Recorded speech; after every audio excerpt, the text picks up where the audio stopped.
Tulo ka mga ulitaw angol kini human gipambundalan og buak ka botilya sa beach resort dito sa Daga City. 31st June kato. XFM Police Report. Police Report.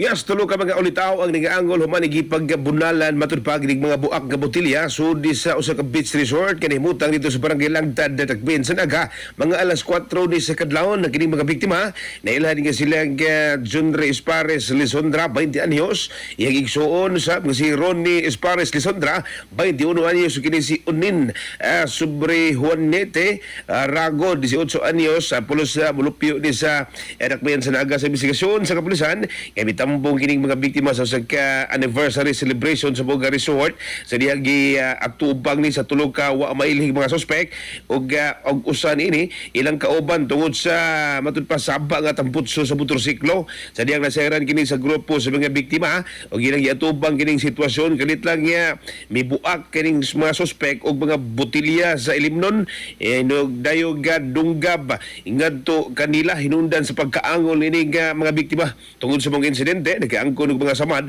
sa nagkarendaig bahin sa lawas ang tulo ug daling gidang ato sa infirmary Naga alang sa pagbatambal. Meto dayon ng kapulisan sa lugar human kadawat og report gikan sa mga empleyado sa buong resort apan nakasibat na gini mga suspect sa ilang pag-abot pa dayon pa karon ang follow-up operation ug investigasyon sa City of Naga Police Station aron sa mailhan og badakpan kining tulo ka mga suspect nga nalambigit sa buong pagpanunggab nining kabuak nga botilya o ingon man pasikaan kini og mga kaso nga physical injuries.